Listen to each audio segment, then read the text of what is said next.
जो लगातार गिरावट हो रही है, पर्यावरण में जो लगातार गिरावट हो रही है ना,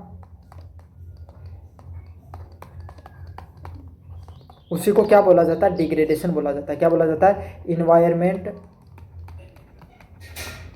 इन्वायरमेंट डिग्रेडेशन के नाम से जाना जाता है। समझ में आ गया?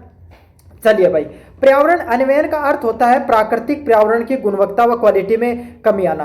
क्या होता है पर्यावरण अन्वयन? पर्यावरण अन्वयन का अर्थ यह है कि जो प्रकृति है, क्या है आपके सामने जो इन्वायरमेंट है, क्या आपके सामने जो इन्वायरमेंट आपके सामने, उस इन्वायरमेंट की जो क्वालिटी है, जो पहले भाई इन्वायरमेंट की क्वालिटी क्या होती है?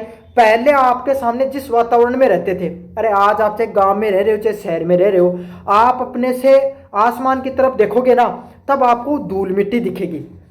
और अब इस समय कोई भी मतलब गर्मियों के मौसम में देखना, राजस्थान में रहते हो, गर्मियों के मौसम में आंधी चलती है, पूरा का पूरा वातावरण में क्या हो जाता है? धूल जिम जाती है। क्या हो जाती है? धूल ही धूल हो जाती है, साफ चीजें नहीं दिखाई देती है। और जैसे बरसात होती है ना, तो सारा वातावरण एकदम साफ दिखने लग जाता है। तो क्या हो रहा है? पर्यावरण की गुणवत्ता उसमें गिरावट आ रही है। ये गिरावट पर्यावरण अपन जो गाड़ी चला रहे हैं CO2 वगैरह से भी आती है, अन्य कारकों से भी आती है।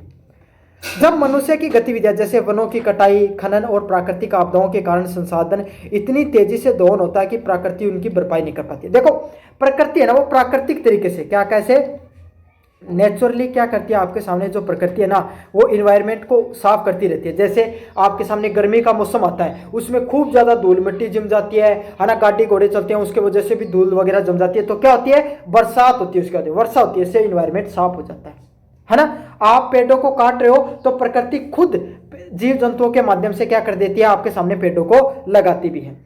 लेकिन मनुष्य क्या कर रहा है? वो बहुत तेजी से संसाधनों को नष्ट कर रहा है। आप अपने बहुत ज्यादा पानी पी रहे हो, आप पानी को खत्म कर रहे हो, वातावरण को नष्ट कर रहे हो, पेड़ पौधों को काट रहे हो।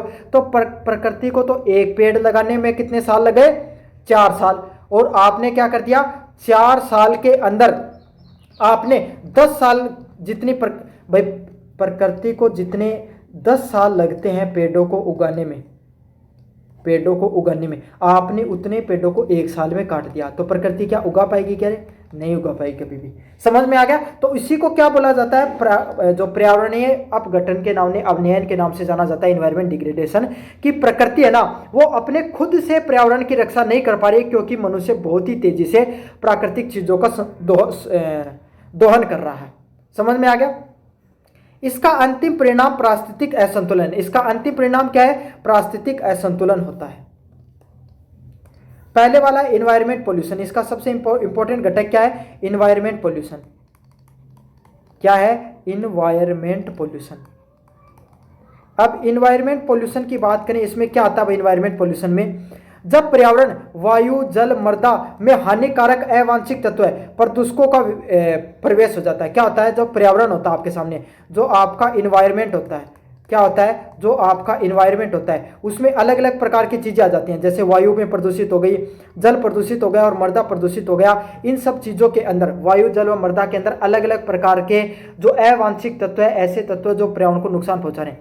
अरे हवा के अंदर ज्यादा मात्रा में CO2 आ गई, SO2 आ गई, NO2 आ गई, ये क्या? ग्रीन हाउस गैसें हैं, ये पर्यावरण को प्रदूषित कर देती है ना। अरे અહીંયા नहीं समझ में आता, અહીંયા समझ लो।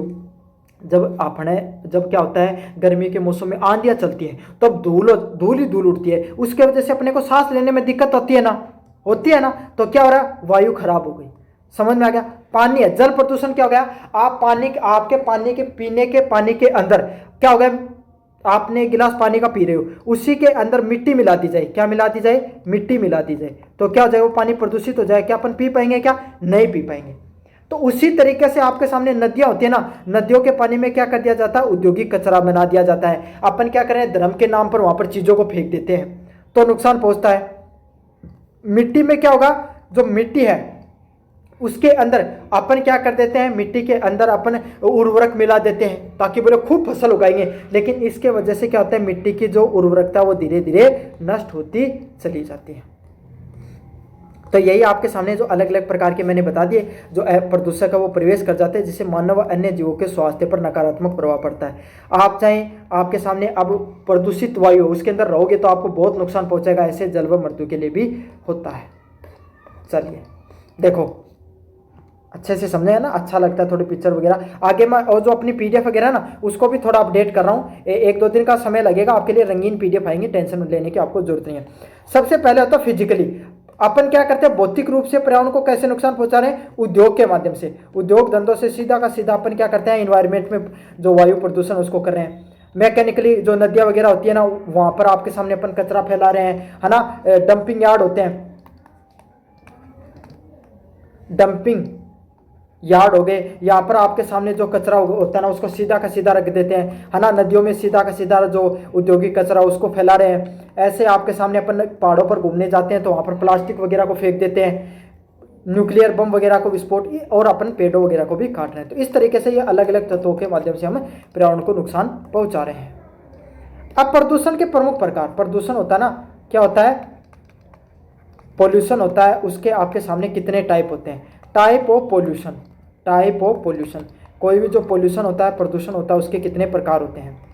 पहले वाला होता है वायु प्रदूषण, क्या होता है वायु प्रदूषण, पहले वाला क्या है आपके सामने वायु प्रदूषण।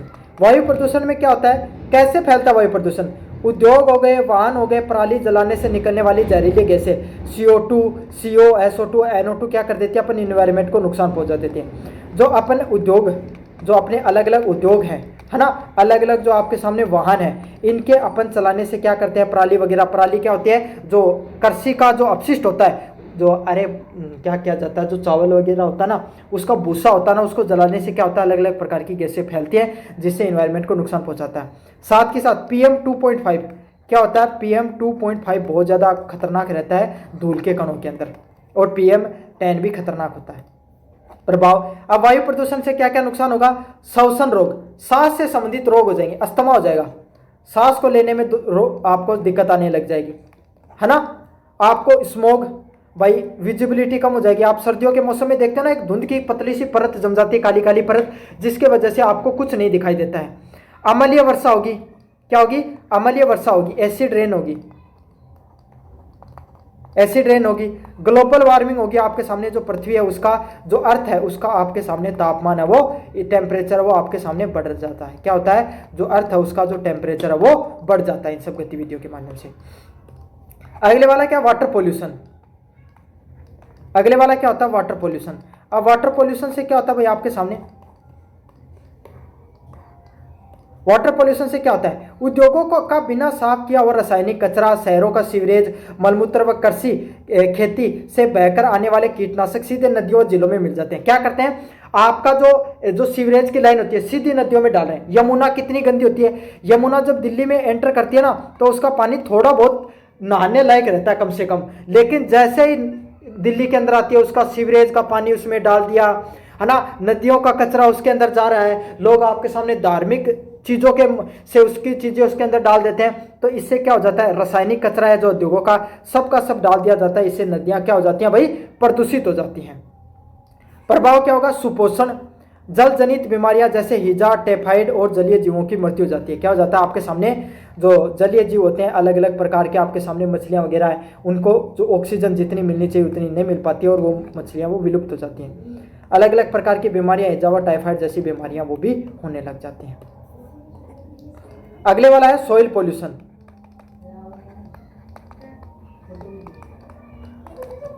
सॉइल पोल्यूशन क्या होता है, रासायनिक खादों, उर्वरकों का अत्यधिक उपयोग, प्लास्टिक कचरा व औद्योगिक ठोस अपशिष्टों को फेंका जाना। क्या हो गया आपके सामने, सॉइल पोल्यूशन से क्या होता है, सॉइल पोल्यूशन से क्या होता है आपके सामने, बहुत ज़्यादा सॉइल पोल्यूशन ऐसे फैलता है जब आप रासायनिक कचरा हो गया, है ना, आप बहुत ज़्यादा उर्वरकों का प्रयोग कर रहे हो, उस उर्वरकों से क्या हो गया भाई आपके सामने, उर्वरकों के प्रयोग से आपके सामने जो पूरा का पूरा वातावरण है वो नष्ट होता है। विश्वव्याप्त आपके सामने जो अलग अलग प्रकार के जो रसायन उनका प्रयोग करते हो और ये खाद्य श्रृंखला के अंदर, फूड चेन के अंदर एंटर करते हैं, किसके अंदर, फूड चेन के अंदर एंटर करते हैं। इससे क्या होता है, मिट्टी की उर्वरकता नष्ट हो जाती है, आपके सामने नुकसान होता है। नॉइज पोल्यूशन, नॉइज पोल्यूशन कैसे फैलता है भाई, ध्वनि प्रदूषण कैसे फैलेगा, डीजे बज रहा है, डीजे के पास चले जाओगे आपको कुछ सुनाई देगा क्या? नहीं सुनाई देगा। आप गांव में रहते हो, आपका एकदम दूर दूर खेतों में घर है, आपको बिल्कुल आवाज़ नहीं सुनाई देती गाड़ी की। लेकिन शहरों में चले जाओ, हर वक्त हॉर्न बज रहा है, कोई लाउड स्पीकर पर गाने सुन रहा है, कोई हवाई जहाज चल रही है, कहीं पे कोई औद्योगिक मशीनें चल रही हैं, हर वक्त आपके सामने आवाज़ आती रहती है। उसी को क्या कहा जाता है? नॉइस पोल्यूशन के नाम से जाना जाता है। किसके नाम से जाना जाता है? नॉइस पोल्यूशन के नाम से जाना जाता है। पूरे के पूरे वातावरण है उसके अंदर ध्वनि प्रदूषण फैलता रहता है। इससे बहरापन हो सकता है, बीपी बढ़ सकती है और मानसिक तनाव हो सकता है और चिड़चिड़ापन आपका बढ़ सकता है। पर्यावरण अन्वयन व प्रदूषण वर्तमान मानव सभ्यता के लिए सबसे बड़ा खतरा क्या है? जो पर्यावरण का जो डिग्रेडेशन है और जो पर्यावरण के अंदर जो लगातार प्रदूषण बढ़ रहा है, ये मनुष्य के लिए, किसके लिए? मनुष्य के लिए एक बहुत बड़े खतरे के रूप में आपके सामने बढ़ रहा है। इन पर नियंत्रण पाने के लिए कड़े कानून बनाने चाहिए। क्या करने चाहिए? हमें इन सब चीज़ों को कंट्रोल करने के लिए हमें एक अच्छे लॉ और रेगुलेशन है उनका बनाना चाहिए और स्वच्छ आपके सामने ग्रीन टेक्नोलॉजी का प्रयोग करना चाहिए। अगले वाले के पॉइंटों की तरफ अगर अपन बढ़े, सतत विकास। कौन से वाला पॉइंट है? सतत विकास। सतत विकास हेतु पारिस्थितिक नियोजन की आवश्यकता व महत्व के बारे में बताइए। क्या बताना आपको? सतत विकास हेतु जो आपके सामने इकोलॉजी है, क्या है? इकोलॉजी होती है आपके सामने, इकोलॉजी और उसके नियोजन की आवश्यकताओं व महत्व के बारे में बताना है। अच्छा है आपके सामने सस्टेनेबल